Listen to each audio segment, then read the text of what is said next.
The interview. The tape ends, so the man ejects it, flips it over, and presses record again. I wonder if he knows how much easier using cell phone would be. He is probably a conspiracy theorist who questions the government to the point that he refuses to even carry a phone. I want to see the store, the man says. He picks up the tape recorder and walks with it back to the kitchen. I stay seated on the couch for a moment, wondering if asking him to come here was a mistake. Most sane people would call me crazy after hearing my story, and I am trusting that this man won't leak my story straight into the hands of all those sane people. Honestly, I don't even give a shit. My potential career, my meager following, the image Layla has been trying to build for me, none of it matters anymore. It all seems so insignificant now that I have seen what this world is capable of. It's like I have lived my entire life in shallow waters, but in the last few weeks I have sunk all the way to the Challenger deep. The man is staring at the stove when I walk into the kitchen, his head tilted. He presses the knob in, turns it, and waits for the gas flame to ignite. When it does, he watches it burn for a moment. Then he turns it off. The waves his hand at the stove. You have to press it in to get into the off position. How would you explain that to yourself? I shrug. I couldn't. He laughs a little. It's the first iota of expression I get from him. He takes a seat back at the table and places the recorder between us. Did Layla seem bothered by it? Not really, I said. I took the blame and she didn't question me. We cleaned the kitchen together and I ended up making plain pasta instead. Did anyone else strike you as strange that first night? Not like what happened with the stove, but something out of the ordinary did happen. Several things happened over the course of the next couple of days that left me questioning whether or not I was going crazy. What kind of things? Things that would have sent anyone else out the front door without a second thought. Chapter 7. Layla is pecking at her pasta, moving it around with her fork more than she is eating it. She looks bored. You don't like it? She stiffens when she realizes I am watching her. It's good, she says, taking a small bite. She hasn't had much of an appetite lately. She barely eats, and when she does, she picks out anything with crabs. Maybe that's why she's the only taken three small bites, because everything in her bowl is a crab. She weighed herself a week after she was released from the hospital. I remember I was brushing my teeth at the sink and she stepped onto the bathroom scale next to me. She whispered, "On my God," to herself, and I haven't really seen her eat a full meal since then. She chews her food carefully, staring down at the bowl in front of her. She takes a sip of her wine and then begins scooting pasta around again. When are Aspen and Chad coming? She asked. Friday. How long are they staying? Just one night. They have that road trip. Layla nods like she knows what I am talking about. But when I called Aspen to tell her about this trip, she told me she hasn't spoken to Layla in 2 weeks. I checked Layla's phone later that night and she had several missed calls from both her mother and her sister. I don't know why she was avoiding them, but she sends their calls to voicemail more than she does now. Have you talked to your mom today? I ask her. Layla shakes her head no. She looks up at me. Why? I don't know why I asked that. I just heard that she was avoiding most of her mother calls. When she does that, Gail starts texting me, wondering what's wrong with Layla. Then she texts Aspen and worries Aspen. Then Aspen texts me asking why Layla isn't answering her phone. It would be just easier for everyone if Layla updated them more often, so they would not worry about her so much. But they do worry. We all do. Another thing that's probably a setback for her. I wish my mother would get a hobby so she would not expect me to talk to her every day. Layla says, dropping her fork to the table. She takes another sip of her wine. While she sits it down, she closes her eyes for several long seconds. When she opens them, she stares down at her pasta in silence. She inhales a breath as if she just wants to forget the conversation. Maybe she spent too much time with them when she was released from the hospital. She probably needs a nice break from them, much like I need a break from the rest of the world. Layla picks up her fork and looks at it. Then she looks down at her bowl of pasta. It smells so good. She says good in a way that makes it sound like a moan. She actually sniffs the pasta, leans forward, and closes her eyes, inhaling the scent of the sauce. Maybe this is her newest trick to dropping the 15 pounds. She keeps talking about smelling food instead of eating it. Layla grips her fork and twists it in the bowl. She takes the biggest bite I have ever seen her take. She groans when it's in her mouth. Oh my god, it's so good. She takes another bite, but before she finishes swallowing, she was shoveling yet another bite into her mouth. I want more, she says with a mouthful. She grabs her wine glass and bring it to her mouth while I take her bowl to the stove and refill it with more pasta. She practically rips it from my hands when I sit back at the table. She eats the entire bowl in just a few bites. She was done. She leans back in her seat and presses a palm to her stomach, still gripping her fork tightly in her right hand. I start laughing because I am relieved she was finally eating, but also because I have never seen anyone so animated while they eat. She closes her eyes and groans, leaning forward. She props her elbows up on the table and moves her hand from her stomach to her forehead. I take a bite of my own pasta right when she opens her eyes. She looks straight down at her empty bowl and makes horrific face, like she regrets every carb she just ate.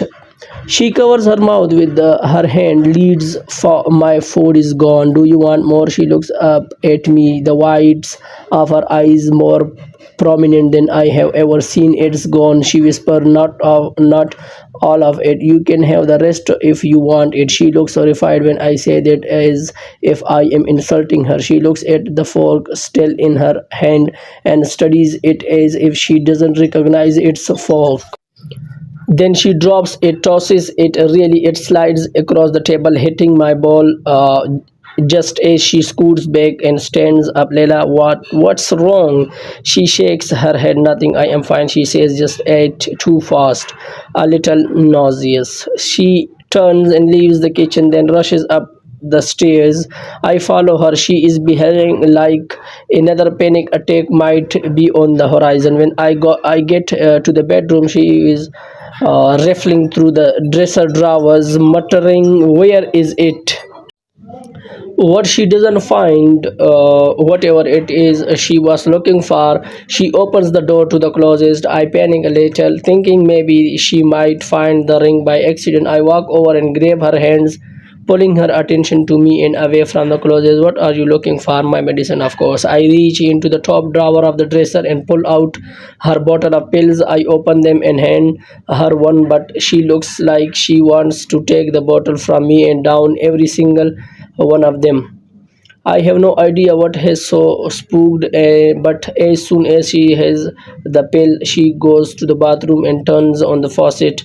She places the pill on her tongue and she takes a sip straight from the sink. She tilts her head back to swallow it, and it reminds me of the night in the pool when Aspen gave her medicine. The thought makes me smile as I lean against the doorway. Layla seems a little bit calmer now that she is taken the Xanax, so I try to distract her from her own anxiety by making conversation. Remember when I thought your sister gave me drugs? Layla swings her head in my direction. Why would I remember Aspen giving you drugs? As soon as she says that, I can see the regret in her eyes. She drops her head between her shoulder and grips the sink. I am sorry, it's been long day. She blows out a breath and then pushes away from the sink. She walks over to me and snakes her arms around my waist, pressing her forehead against my chest. I hug her because I have no idea what it must be like inside that head of hers. She is doing her best, and so I don't let her mood bother me. I hold her for several minutes, feeling her heartbeat as it gradually slows down. You want to go to bed? I whisper. She nods. No, I slip my hands her up back and ease her out of her shirt. Somewhere between the bathroom door and the bed, we start to kiss. It's become our nightly routine. She stresses out. I soothe her. We make love. I took a shower after Layla fell asleep. I still couldn't sleep after that. So I went downstairs and crammed in an entire day worth of stuff in the span of 2 hours. I have shaved, washed and the dishes, written some lyrics for a new song. It's now 1 o'clock in the morning, and I am finally back in the bed with Layla, but my mind still won't settle down. I close my eyes and try to force myself to sleep, but my mind is racing. I thought today would be different for Layla, stress free. I thought maybe it would be like the first time we were here, but it hasn't been. Today has been like all the other days since the hospital. As much as I don't want to suggest it again, I really think she needs to start seeing a therapist. The doctor recommended it, her mother and sister recommended it, but she insisted she would be fine. Until now, I have been on her side. I thought if I supported her through her recovery, the anxiety would pass, but it's getting worse. I am staring at the alarm clock when I feel Layla's side of the bed shift. I hear her stand up and walk across the hardwood floor. At first, I think maybe she is heading to the bathroom, but the sound of her walking ceases and she doesn't move for a while. I can feel that she is not in the bed, though. I turn over to see what she is doing. There is a stand-up mirror on the wall a few feet away from the bed. Layla is staring at herself. It's dark in here, other than a little light from the moon shining through the window, so I am not sure when she is trying to see. She turns from the left to right, inspecting herself in the mirror. It's strange how long she stares at herself. I wait another couple of minutes, thinking she will come back to bed, but she doesn't. She steps closer to the mirror, lifting a hand to the glass. She traces her index finger over the mirror as if she is outlining her body. Layla, her head snaps back in my direction. Her eyes are wide with embarrassment, like she got caught doing something she should not have been doing. She rushes back to the bed and slips under the covers with her back to me. Go Go back to sleep, she says in a whisper. I am fine. I stare at the back of her head for a while, but then I turn away from her. I certainly cannot sleep though, especially now. I am staring at the alarm clock when it turns over to 1:30 a.m. Layla has already fallen back asleep. She is snoring lightly. I can't sleep no matter how long I lie here. I sneak out of the bed, grab my cell phone, and go downstairs. I take a seat on the couch in the grand room. It's 35 past 1 here, but it's only 35 past 11 back in Seattle. My mother never goes to sleep before midnight, so I text her to see if she is up. She responds with a phone call. I lie against the arm of the couch and swipe my finger across my phone screen. Hey, you guys made it to the Kansas, she says. Yeah, got here. Another 5 o'clock. How is Layla? Fine, Sam. How are you? I say, fine, Sam.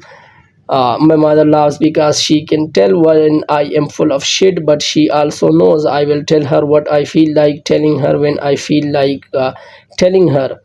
How's Tim?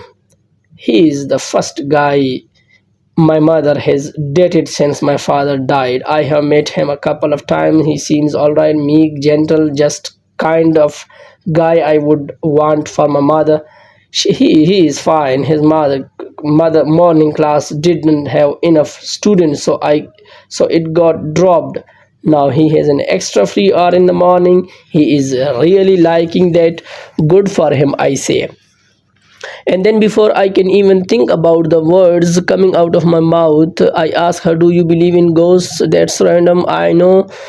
I just don't remember you ever talking about ghosts. I am kind of indifferent to the idea of them," she says. "I don't not believe in them, but I don't know that I have ever had an experience that would make me believe in them." She pauses for a moment, then says, "Why do you?" "No," I say, "because I don't. But earlier, I don't know, something weird happened. I almost caught the house on fire while I was cooking. I was upstairs before I noticed the smoke. When I got back to the kitchen, the rag I had left on the stove was in the sink. Water was running on top of it. The pan had been knocked to the floor, and someone turned off the burner. Layla was upstairs the whole time, so it couldn't have been her." "That's weird," she says. "Does that place have a security system?" "No, but the house was locked up from the inside, even the windows, so no one could have put a fire out and then left without being seen." She says, "It's definitely weird, but if someone saved the place from burning down, it sounds like you have a guardian angel, not a ghost." I laugh. "Or a haunted housekeeper," my mother says, laughing at her own pun. "What else is going on?" I sigh again, "but don't elaborate on sigh. It's okay to feel what you are feeling, Leeds. I didn't say I was feeling any certain way. You don't have to. I am your mother. I can hear the stress in your voice, and guilt has always been your worst trait." She is right about that. I press my palm to my forehead. "I don't know what's wrong with me. Let's see," she says. "You were attacked in your own home. The girl you love almost died. You spent an entire month by her side in a hospital, and even longer after that, caring for her. I can imagine that's pretty stressful," she says. "And to the top of all that, of you have a ghost." I laugh, feeling that tension ease from my shoulder. She has always had a way of justifying everything. I don't even have to tell her I am feeling. "You know what I miss?" my mother asks. "What?" "You. It's been 6 months since I have seen you, and those were not good circumstances. When are you coming to Seattle soon?" Now that Layla has been cleared to travel, I will see what she wants to do. "Next month sound good." "I don't care when you get here, as long as you eventually get here." "Okay, I will call you tomorrow after I talk to her." "Sounds good. Miss you and love you." Hug Layla for me. "I will. I love you too." I end the call and stay motionless in my defeated position on the couch. Maybe I am depressed. Maybe I need therapy. As shitty as it is to think, I kind of hope everything I have been feeling lately is a result of depression, a chemical imbalance of some kind. I could take a pill every day and then hopefully start to fall back in love with my life. This all sounds like it could be a song. I reach over to the end table where I left my laptop earlier, and I open a Word document. I start typing out lyrics.